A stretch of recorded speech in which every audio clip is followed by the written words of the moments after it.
పరమగీతము పరిశుద్ధ గ్రంథం నుండి పరమగీతము 8వ అధ్యాయము 13వ వచనం మాత్రమే చదువుతున్నాను. ఉద్యానవనములలో పెంచబడిన దానా, నీ చెవి కత్తెలు నీ స్వరము వినదోరుదురు, నన్నును దానిని విననిమ్ము. చిన్న ప్రార్థన చేసి మమ్మల్ని నిజంగా ప్రేమించిన మా తల్లి, నీ ఘనమైన పాదములకు స్తోత్రం నాయన. అపవిత్రులము, అక్రమస్తులము, అయోగ్యులము, అనర్హులము, అపరాధులము నీ మాట వినడానికి తగవునాయి. అయినను నీ ఉచితమైన ప్రేమ చేత మమ్ములను కనికరించి మాకు ఈ వాక్య జ్ఞానం ఇచ్చినందుకు నీకు నమస్కారం. ఎటువంటి త్వరగాని దానినైనా నన్ను కూడా జ్ఞాపకం చేసుకుని నీ మాటలు మేమందరము విననయుంటుండగా మీరే దయతో మా మధ్యకు వచ్చి వేసి మాతో మాట్లాడమని వచ్చి వేసిన ప్రియుడైన యేసయ్య పరిశుద్ధ నామములు పాదములు బట్టి వేడుకుంటూ ఉన్నాము తండ్రి. మనం చదువుకున్నటువంటి వాక్య భాగము మరొకసారి నేను చదువుతాను. ఉద్యానవనములలో పెంచబడిన దానా, నీ చెవి కత్తెలు నీ స్వరము వినకూడదు. పరమగీతము 8వ అధ్యాయము 13వ వచనం. కొంతమంది ఇంకా చూసుకుంటూనే ఉన్నారు, దయచేసి చూసుకోండి. దావీదు కుమారుడైనటువంటి సొలొమోను గారు రాసిన పరమగీత గ్రంథము బైబిల్లోని 66 పుస్తకాల్లో ఒకటి. దీనిని పరలోక పాఠాన్ని కూడా అంటారు. ఈ గ్రంథంలో ప్రియుడైన యేసు ప్రభువు, ప్రియురాలైన వధువు సంఘము అనగా రెండవ రాకడలో ఎగిరి వెళ్ళే పెండ్లి కుమార్తె యొక్క సంభాషణ ఇక్కడ కనబడుతూ ఉంటుంది. పెండ్లి కుమార్తె అంటే నూరంతల పంటలో ఉన్నటువంటి వధువు సంఘం. బైబిల్ గ్రంథంలోని మత్తయి సువార్తలో 11వ అధ్యాయం 3 నుండి 9 వరకు చూసుకున్నట్లయితే ప్రభు చెప్పిన ఉపమానములో 30 దంతలు, 60 దంతలు, 100 దంతలు అని ఉంటుంది. ఈ 30 దంతల వారు, 60 దంతల వారు ఈ ప్రియురాలి వరసలోనికి రారు. 100 దంతల వారు మాత్రమే ప్రియురాలి వరసలోని వారు. 100 దంతల వరస అంటే ఏంటి? ఒక్క మాటలో చెప్పాలంటే ప్రియుడైన యేసయ్య, రారాజైన యేసయ్య దివ్య లక్షణాలన్నీ కూడా సంపూర్ణంగా కలిగి, ప్రియుడు ఎలా ఉంటారో, ప్రియుని రూపం ఎలా ఉంటుందో, ఎలా మాట్లాడతారో, ఎలా ప్రార్థిస్తారో, ఎలా క్షమిస్తారో, ఎలా బోధిస్తారో, ఎలా శ్రమలు అనుభవిస్తారో, ఎలా శత్రువులను క్షమించి ప్రేమిస్తారో అటువంటి సమరూపము కలిగిన పెండ్లి కుమార్తెనే ఇక్కడ ప్రియురాలని పిలుస్తూ ఉన్నారు. సొలొమోను రాసినటువంటి 3 గ్రంథములు మోషే నిర్మించిన దేవాలయానికి పోల్చబడినాయి. ఇప్పుడు మన దేవాలయాలు కూడా చూసుకున్నట్లయితే 3 భాగాలు ఉంటాయండి. ఒకటి ఆవరణము, బయట ఉన్న ఎవరైనా వచ్చి వెళ్తూ ఉంటారు ఆవరణంలో. రెండవది పరిశుద్ధ స్థలము. పరిశుద్ధ స్థలం అంటే మనం కూర్చున్న స్థలము. మూడవది యాజకులు ఉండే స్థలము, ప్రభువు దిగి వచ్చి వారిని సంధించేటువంటి స్థలము అతి పరిశుద్ధ స్థలం. 3 గ్రంథాలు రాశారు సొలొమోను గారు. ఒకటి సామెతలు, దేవాలయంలోని ఆవరణాన్ని పోలి ఉన్నది. దీంట్లోకి ఎవరైనా రావచ్చు. అందరికీ ఇష్టమైనటువంటి మాటలు ఇందులో ఉంటాయి. ఇక రెండవది ప్రసంగి గ్రంథం. ఇది దేవాలయంలోని పరిశుద్ధ స్థలానికి గుర్తుగా ఉన్నది. దీనిలోనికి ఆవరణంలోని వారందరూ రారు, కానీ ప్రత్యేకించబడిన వారు మాత్రమే వస్తారు. మూడవది పరమగీత గ్రంథము. ఇది దేవాలయంలోని అతి పరిశుద్ధ స్థలానికి గుర్తుగా ఉంటున్నది. దీనిలోకి ఆవరణంలోని వారు, పరిశుద్ధ స్థలంలోని వారు కాక మరీ ప్రత్యేకింపబడిన వారు. పరిశుద్ధ స్థలంలో వాళ్ళేమో ప్రత్యేకింపబడిన వారన్నాం. ఈ అతి పరిశుద్ధ స్థలంలోనికి మరీ ప్రత్యేకింపబడిన వారు మాత్రమే వస్తారు. ఈ స్థలాన్ని ఏమన్నారంటే ప్రియుడైన యేసయ్య, అలాగే ప్రియురాలైనటువంటి వధువు సంఘము కలుసుకునేటువంటి ప్రార్థనా స్థలము. చాలా ముఖ్యమైన మాట. ప్రియుడైన యేసయ్య, ప్రియురాలైన వధువు సంఘము కలుసుకునేటువంటి ప్రార్థనా స్థలం. పరమగీత గ్రంథంలో మనము చూసినట్లయితే 60 మంది రాణులు, పరమగీత గ్రంథము 6వ అధ్యాయము 8-9 వచనాల్లో చూసినట్లయితే, మీరు చదవనక్కర్లేదు, నేనే చదువుతాను.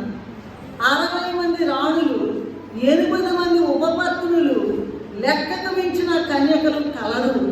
నా పావురము, నా నిష్కళంకురాలు ఒక్కటే అని ప్రభు సాక్ష్యం చెప్తూ ఉన్నారు. పరమగీతంలోని ప్రియురాలు, అతి పరిశుద్ధ స్థలంలోని పెండ్లి కుమార్తె ఈమె అనేటువంటి విషయాన్ని మనము జ్ఞాపకం చేసుకోవాలి. ఇప్పుడు మనము మన జ్ఞానవాక్యమైన పరమగీత గ్రంథములోని 8వ అధ్యాయము 13వ వచనాన్ని ధ్యానం చేయబోతూ ఉన్నాం.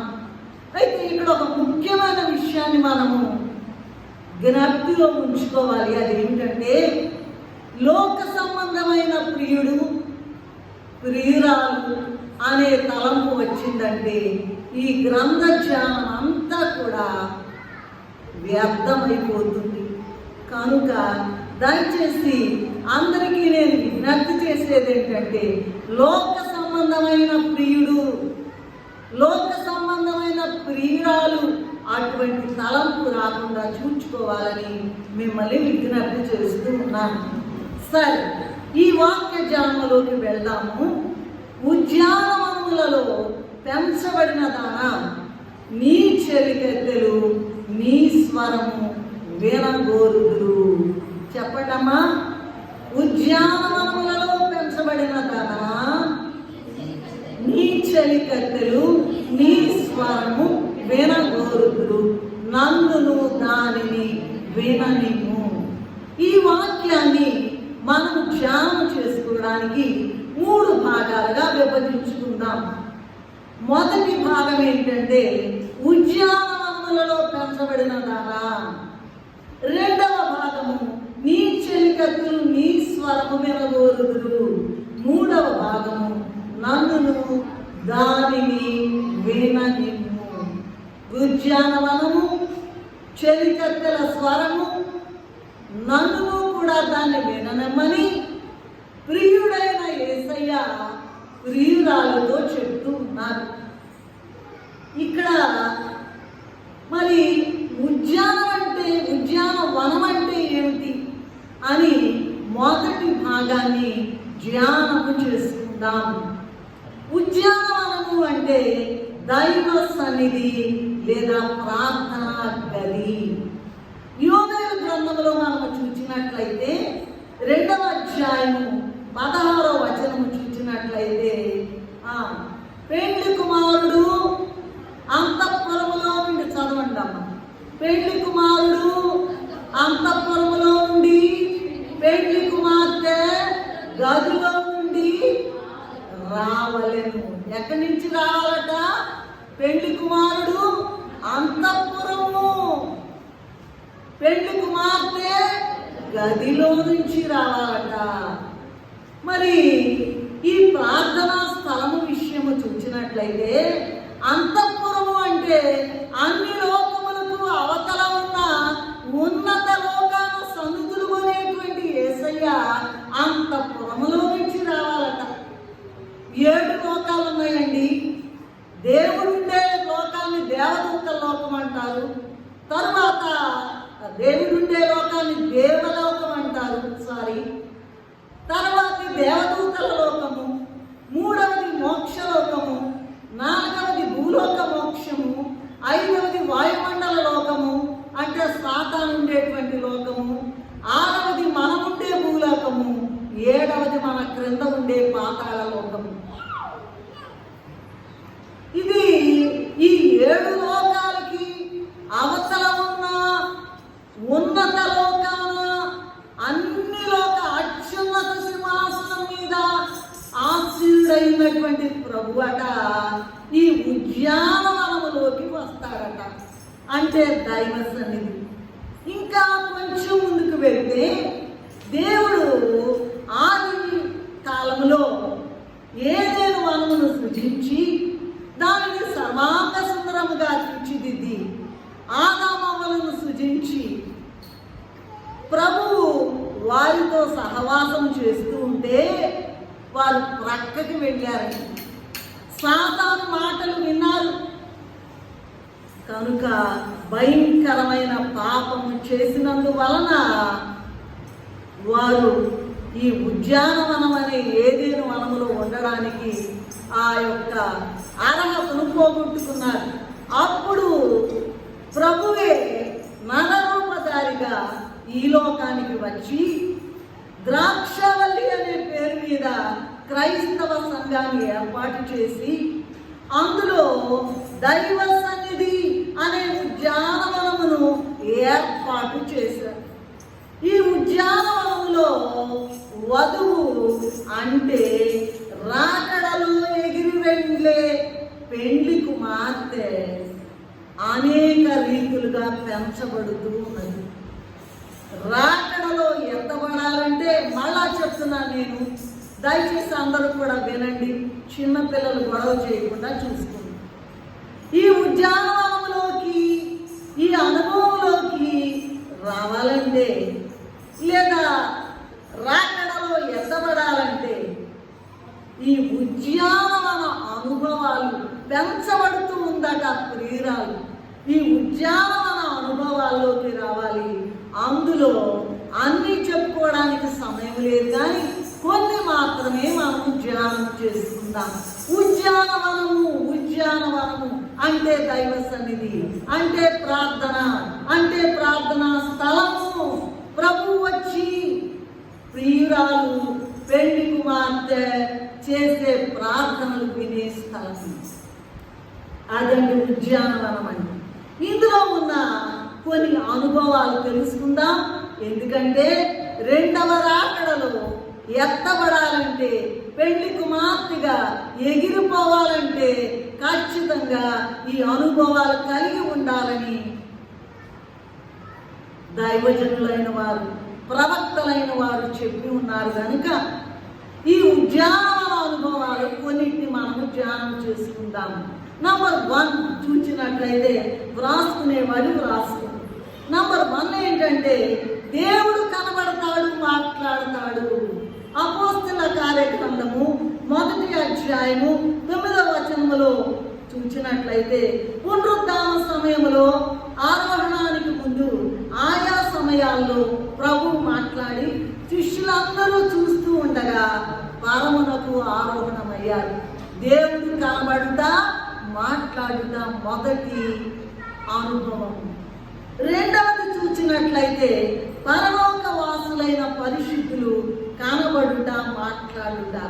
మత్తయి సువార్త 17వ అధ్యాయము 3-4 వచనాల్లో చూసినట్లయితే రూపాంతర కొండ మీద. అపోస్తల కార్యగ్రంథము మొదటి అధ్యాయము 10-11 వచనాల్లో చూసినట్లయితే ఆరోహణ సమయంలో కూడా మరి దేవదూతలు పరలోక వాసులైన పరిశుద్ధులు కనబడి మాట్లాడే విషయాన్ని ఇక్కడ మనం చూడగలం. 3 భాగం చూసినట్లయితే ఇందులోనేనండి ఉద్యానవన అనుభవాల్లో మొట్టమొదటి ఏంటమ్మా? దేవుడు కనబడుట, మాట్లాడుట. రెండవది ఏంటండి? పరలోక పరిశుద్ధులు కనబడుట, మాట్లాడుట. ఎంతమంది ఈ అనుభవాల్లో ఉండి ఎంతమంది రాకడకు సిద్ధపరచబడుతున్నారో, సిద్ధపడుతున్నారో, సిద్ధంగా ఉన్నారో ఒక్కసారి ధ్యానం చేసుకోండి. రాకడలో ఎగిరి వెళ్ళమంటే సామాన్యమైన విషయం కాదు. అందరూ ప్రార్థన చేస్తారు, అందరూ మేము వెళ్తాం అనుకుంటారు. అలా కాదండి. ఈ ఉద్యానవన అనుభవాలు ఎవరు కలిగి ఉంటారో వారు మాత్రమే ఎగిరి వెళ్తారు. 3వది ఉద్యానవన అనుభవాల్లో దేవదూతలు కనబడి మాట్లాడతారు. అపోస్తుల కార్యములో 12వ అధ్యాయం 7-8 వచనాల్లో చూసినట్లయితే అక్కడ దూత పేతురుతో కనబడి మాట్లాడినట్లుగా ఉన్నది.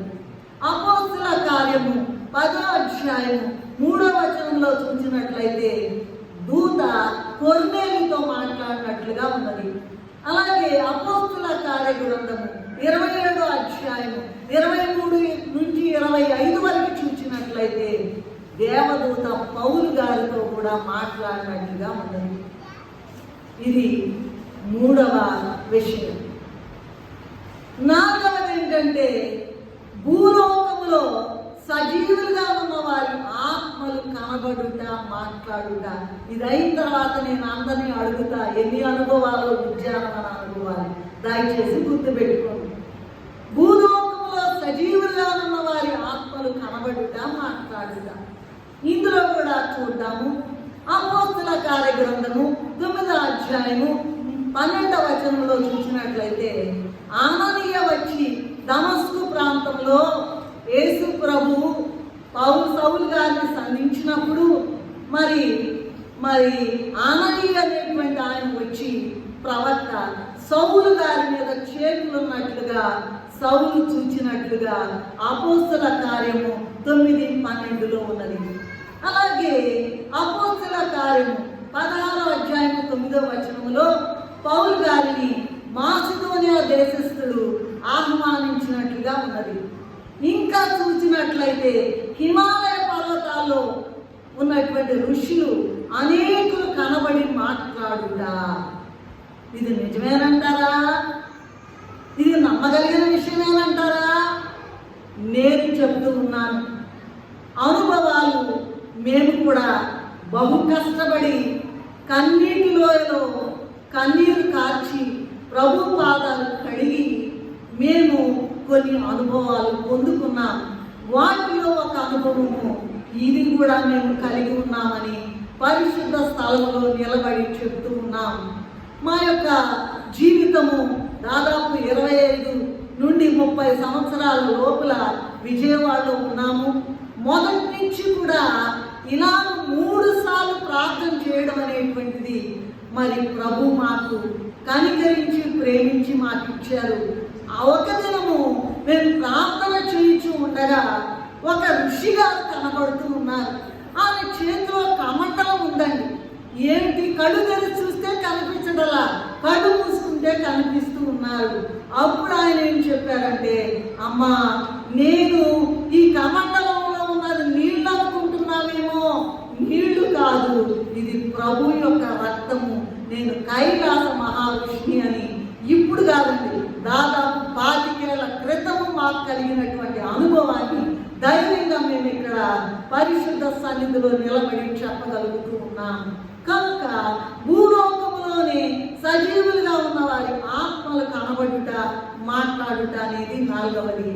5వది చూసినట్లయితే మార్పు లేక హేడెస్లో ఉన్న వారి ఆత్మలు కనబడుట, మాట్లాడుట. ఇదేంటండి? మార్పు లేకుండా హేడెస్లో ఉన్న వారి యొక్క ఆత్మలు కనబడి మాట్లాడతారటండి. ఒక దైవజనురాలు ఒక సంఘస్థురాలికి బ్రతికినంత కాలం కూడా చెప్తూ ఉన్నారట, అమ్మా బాప్తీసం తీసుకో తల్లి, బాప్తీసం తీసుకో, నీవు మాకు అవకాశం ఇచ్చావు కదా, మీ సంఘంలో మీ ఇంట్లో కూటం జరపడానికి అవకాశం ఇచ్చావు కదా, బాప్తీసం తీసుకోమంటే ఆమె తీసుకుంటాలని పోస్ట్ పోన్ చేసిందట.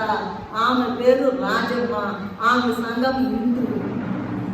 సరే, ఆమె సడన్ గా అనుకోకుండా చనిపోయిందట, వెళ్ళిపోయిందట.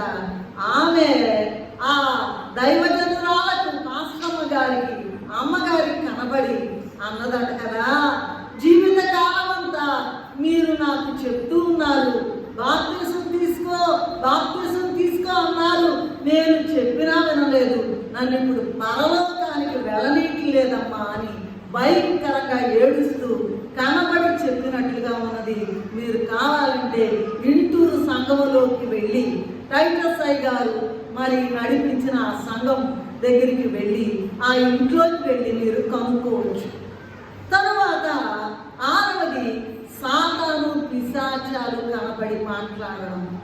యాకోబు పత్రిక 4వ అధ్యాయం 7వ వచనంలో చూచినట్లయితే, అపవాదిని ఎదిరించుడి, అప్పుడు వాడు మీ యొద్ద నుండి పారిపోవును అనే వాక్యము చూచినట్లయితే అపవాది కనబడును, మాట్లాడును, ఎదిరిస్తే పారిపోవుననే విషయం ఇక్కడ తెలియచూ ఉన్నది.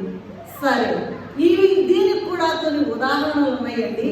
నంబర్ 1, బైబిల్ మిషన్ స్థాపించిన దేవదాసయ్య గారి కట ఒక అర్ధరాత్రి వేళ అపవాది చాలా పొడవైన మనిషిగా కనబడి ఒక పొడవైన ఖడ్గం తీసుకుని వచ్చి ఎట్లాగైనా సరే ఈ రాత్రికి నిన్ను ముక్కలుగా నరికి వేస్తానని చెప్పిందట. అప్పుడు అయ్యగారు, నీకంటే పెద్ద ఖడ్గం నా దగ్గర ఉన్నదని చెప్పి ఆయన పడుకున్న మంచం దగ్గర నుండి ఆ బైబిల్ పట్టుకునేటప్పటికి ఆ కత్తెట, బైబిల్ అనేటువంటి కత్తెట ఆకాశం దాకా వెళ్ళిపోయిందట, భయపడిపోయిందట.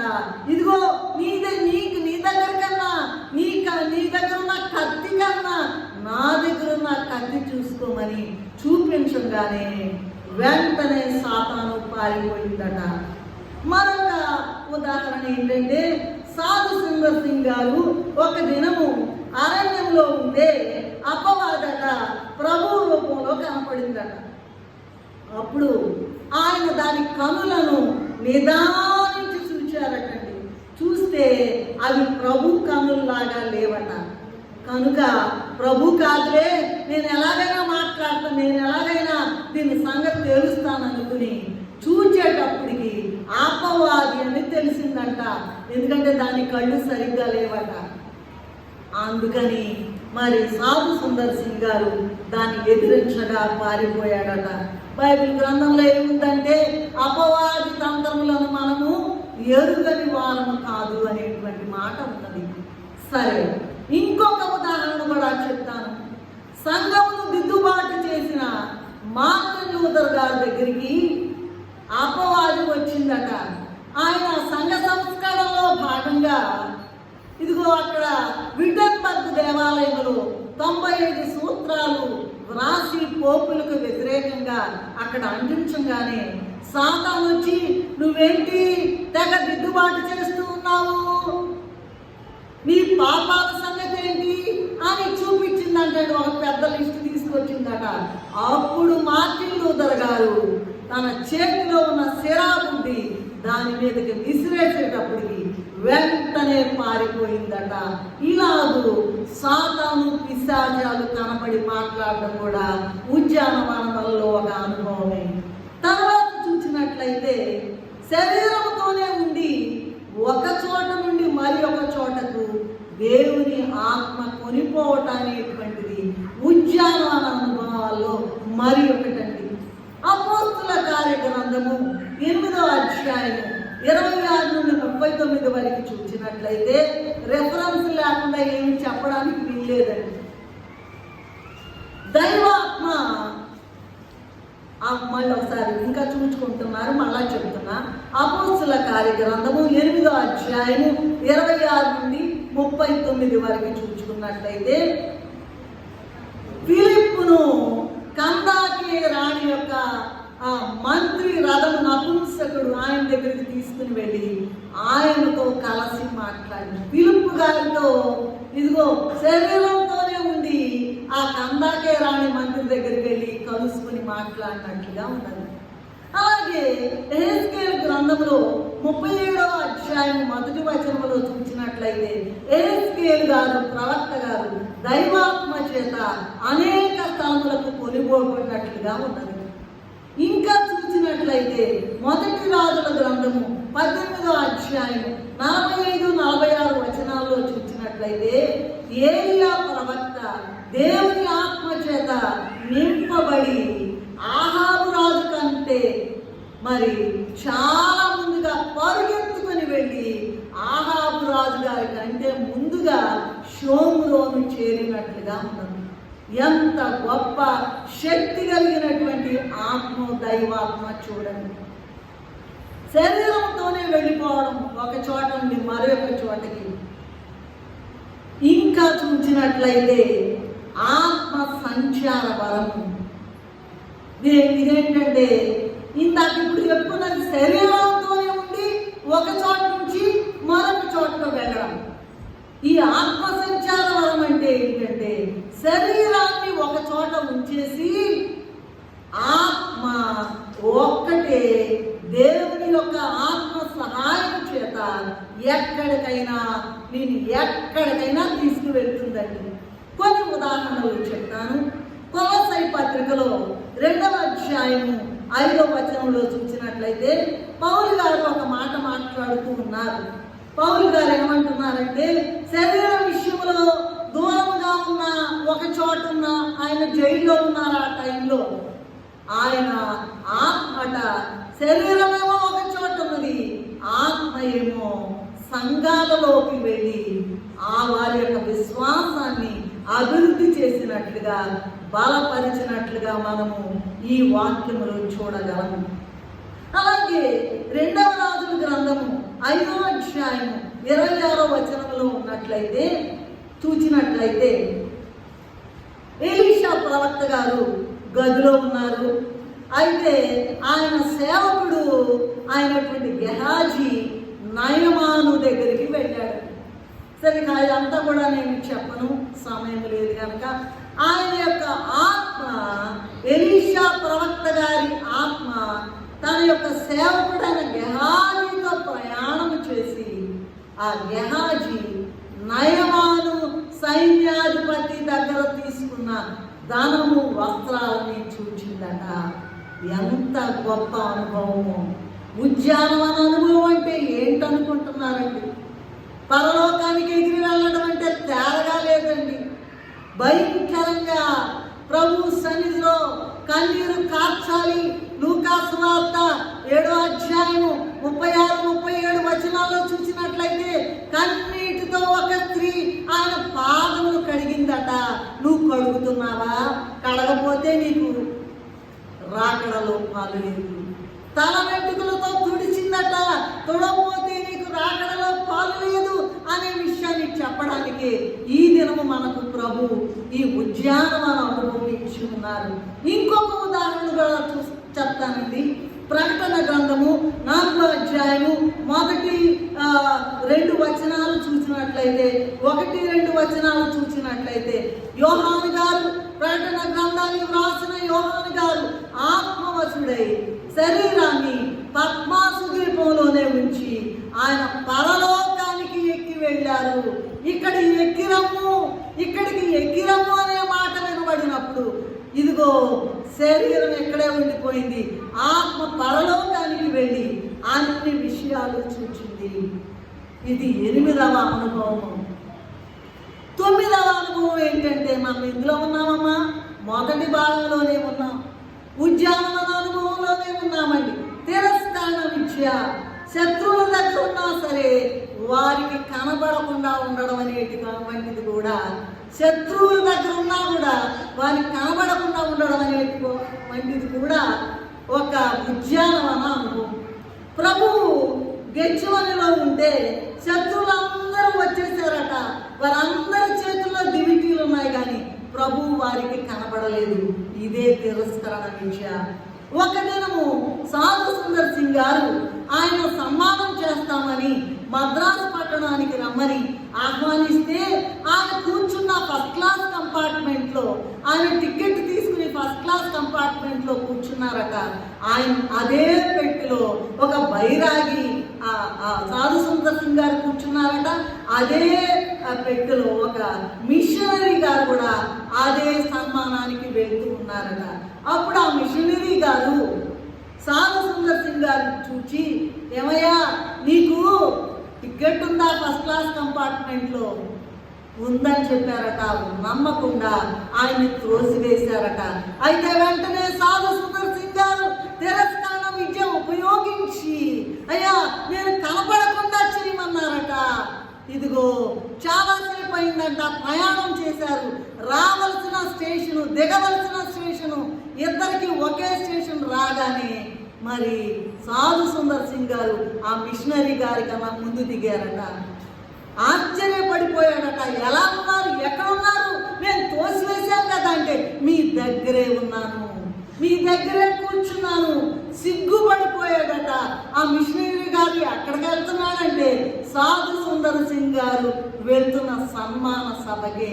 ప్రియమైన దేవుని విశ్వాసులారా, ఎంత గొప్ప అనుభవాలు, ఉద్యానవన అనుభవాలు. ఇదిగో చూడండి, మరొకసారి నేను చెప్తా.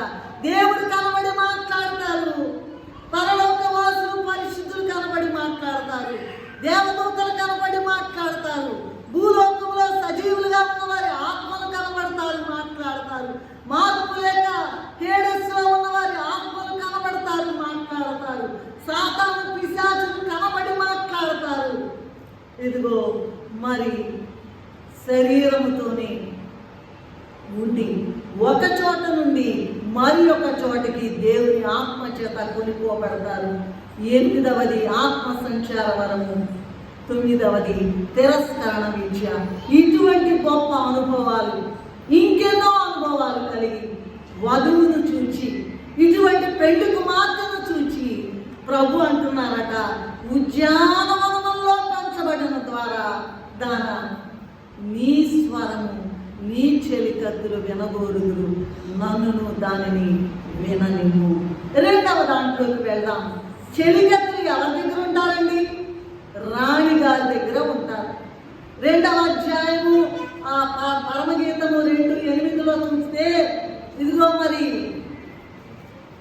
పరమగీతము 2వ అధ్యాయము 8వ వచనములో ఆలకించుడి నా ప్రియుని స్వరం వినబడుతున్నది అంటుంది.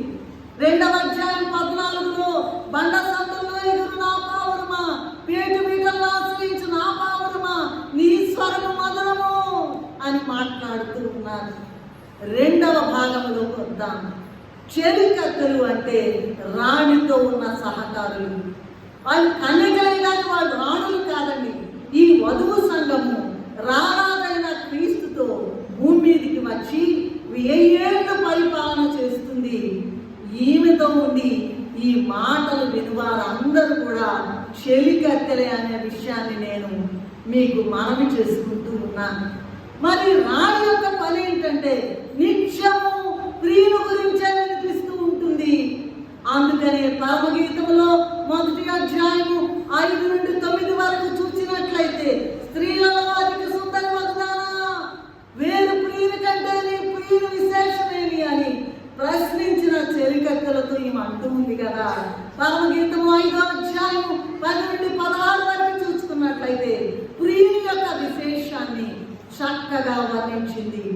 ఏంటంటే, ఇదిగో నా ప్రియుడు ధవలవర్ణుడు, రత్నవర్ణుడు, 10,000 మంది పురుషులలో అతనికి గుర్తించవచ్చునని ఎంతో మహిమగల సంగతులు మాట్లాడుతూ ఉన్నది. కనుక ఇదిగో ఈ స్వరం, ఈ ప్రియురాలు మాట్లాడేటువంటి స్వరమట, ఈ అనుభవాలు లేని వారు చూచట.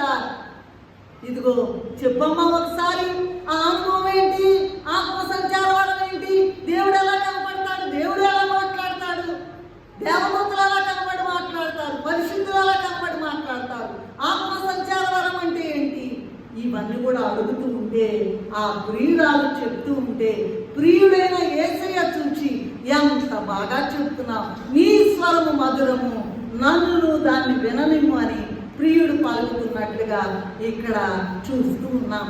మూడో భాగంలోకి వెళ్ళినట్లయితే నన్ను దానిని విననిమ్ము అని చెప్తూ ఉన్నాను.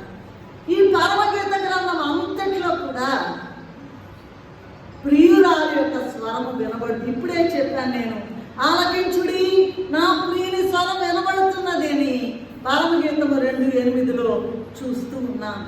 ఈ లోకంలో చాలా స్వరాలు ఉన్నాయండి. ఏంటంటే అందరూ ఏమంటారంటే అందరూ వెళ్తున్నారు, అందరూ బైబిల్ చదువుతున్నారు, అందరూ కూడా పాటలు పాడుతున్నారు, సాక్ష్యాలు చెబుతున్నారు, అది కాదు అది కాదు అది కాదు. ఉద్యానవన అనుభవం కలిగి ఉంటేనే రాకడలో ఎత్తబడతావు, జాగ్రత్త అనే విషయాన్ని ప్రభు మనకు ప్రేమించి ఈ దినము ఈ వాక్య భాగాన్ని ఇచ్చారు. సరే, ఈ లోకంలో చాలా స్వరాలు ఉన్నాయి. ఏంటి స్వరాలు ఏంటి? మొట్టమొదటి లోక స్వరము. వీళ్ళు అందులైన వారు ఏమంటారంటే మా దేవుడు గొప్పోడమ్మా, గొప్పోడంటే అవునండి, అది ఏ దేవుడైతే ఉందండి, ఏ దేవుడైనా ఒకటే, ఏ నామైనా ఒకటే. రోమీ పత్రిక 1వ అధ్యాయం 20 నుండి 23 వరకు చదవగలము. వీళ్ళు ఏమంటారంటే ఎట్లా పెట్టాలండి, మేము అటు నుంచి వస్తున్నాం, మీరు ఇటు నుంచి వస్తున్నారు, ఏ దేవుడైనా ఒకటే అంటారు. రెండవది నామకార్థ క్రైస్తవులు. వీరు ప్రభువు నమ్ముకున్నారు కానీ లోకాన్ని విసర్జింపలేరు. అందుకని నామకార్థ క్రైస్తవులు వీళ్ళ స్వరం ఏంటంటే రోమాపత్రిక 20 నుండి 32 వరకు చూసినట్లయితే వీళ్ళు ఏం మాట్లాడతారంటే ఎన్నేళ్ళున్నా సరే పాపినైనా నన్ను కరుణించుము అంటారు. మూడవది రక్షితులు. వీళ్ళంతా వీళ్ళ స్వరం ఏంటంటే బైబిల్ చదువుతారు, ప్రార్థన చేస్తారు, కోటాలకు వెళ్తారు, కానీ పెళ్లి కుమార్తె అంతస్తులోకి రాలేదు. లూకా సువార్త 21:31 నుంచి 34 వరకు చూసినట్లయితే వీరి స్వరం ఏంటంటే మా మంద స్థితిని తొలగించు ప్రభువా అంటనే కానీ దాటి రాలేదు. నాలుగవ స్వరము కన్యకల స్వరం. వీళ్ళంతా రాకడకి సిద్ధపడాలని రక్షితుల నుంచి వేరుగా వచ్చారు, కానీ ఆలయ కాని శ్రమలు రాగానే విశ్వాస దీపం ఆర్పివేసుకుంటారట. అయితే బహుకొద్ది మంది మాత్రమే, ఇదిగో మరి మత్తయి సువార్త 25లో ఉన్నట్లుగా బుద్ధి లేని కన్యకలు బుద్ధిగల కన్యకలు అన్నట్టుగా కొందరు శ్రమలు జయించి పెళ్లి కుమార్తె వరుసకి వెళ్తారట. వీరి యొక్క స్వరం ఏంటంటే ఈ శ్రమల నుండి మమ్మల్ని తప్పించుము. 2వ తిమోతి 2:12, 3:12. చివరిది ఏంటంటే పెళ్లి కుమార్తె స్వరము.